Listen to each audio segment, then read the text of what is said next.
നമുക്ക് ഫർദിൽ വന്നു പോകുന്ന കുറവുകൾ ഉണ്ടാകും, അത് പരിഹരിക്കാൻ സാധിക്കും. ഇപ്പോൾ നിസ്കാരമാണെങ്കിൽ ഫർദ് നിസ്കാരത്തിലുള്ള പരിഹാരം, കുറവുകളുടെ പരിഹാരം സുന്നത്തായ നിസ്കാരങ്ങൾ വർദ്ധിപ്പിക്കുന്നതിലൂടെയാണ്, രാത്രി നിസ്കാരത്തിലൂടെയാണ്, വിത്ത് നിസ്കാരത്തിലൂടെയാണ്, ളുഹാ നിസ്കാരത്തിലൂടെയാണ്. ഫർദിൽ നമുക്ക് ചെയ്യുന്ന വീഴ്ചകൾ സുന്നത്ത് കൊണ്ട് പരിഹരിക്കപ്പെടും. ഹദീസിൽ കാണാൻ സാധിക്കും, അബൂ ഹുറൈറ റളിയല്ലാഹു അൻഹു പറയുകയാണ്, സമിഅ്തു റസൂലുള്ളാഹി സ്വല്ലല്ലാഹു അലൈഹി വസല്ലം, റസൂലുള്ളാഹി സ്വല്ലല്ലാഹു അലൈഹി വസല്ലം പറയുന്നത് ഞാൻ കേട്ടിട്ടുണ്ട്, ഇന്ന അവ്വല മാ യുഹാസബു ബിഹി അൽ-അബ്ദു യൗമൽ ഖിയാമ മിൻ അമലിഹി സ്വലാത്ത്. ഒരു മനുഷ്യന് അവന്റെ അമലുകളിൽ ആദ്യമായി അല്ലാഹു തആല വിചാരണ ചെയ്യുക നിസ്കാരത്തെ കുറിച്ചാണ് ഖിയാമത്ത് നാളിൽ.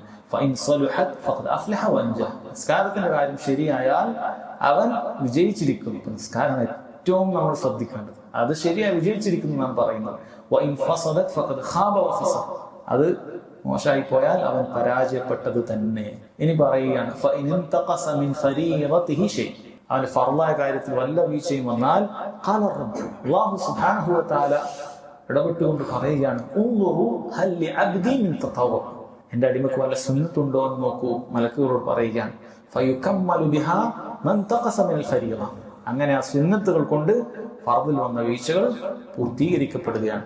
സുമ്മ യകൂനു സായിറു അമലി അലാ ദാലിക. എല്ലാ അമലും ഇതേപോലെ തന്നെ. റമളാനിന്റെ നോമ്പ് എടുത്തിട്ടുണ്ടോ? ഉണ്ട്, പക്ഷെ വീഴ്ചകൾ വന്നിട്ടുണ്ട്. സുന്നത്ത് നോമ്പ് എടുത്തോ? റമളാനിന്റെ ശേഷം 6 നോമ്പ് എടുത്തിട്ടുണ്ടോ? മറ്റു സുന്നത്ത് നോമ്പുകൾ എടുത്തിട്ടുണ്ടോ? അത് വെച്ചിട്ടാണ് അത് പരിഹരിക്കപ്പെടുന്നത്. സക്കാത്ത് നോക്കൂ, കൃത്യമായി സക്കാത്ത് 2% മറ്റൊക്കെ കൊടുത്തിട്ടുണ്ട്, പക്ഷെ ചില കുറവുകൾ വന്നിട്ടുണ്ട്. മറ്റു സദഖകൾ കൊടുത്തിട്ടുണ്ടോ? അങ്ങനെ പരിഹരിക്കും. അങ്ങനെ ഓരോ നിർബന്ധമായ കാര്യങ്ങളും അതിൻ്റെതായ ഇനത്തിൽ നിന്നുള്ള സുന്നത്തുകൾ കൊണ്ട് അത് പരിഹരിക്കപ്പെടും എന്നാണ് പറയുന്നത്.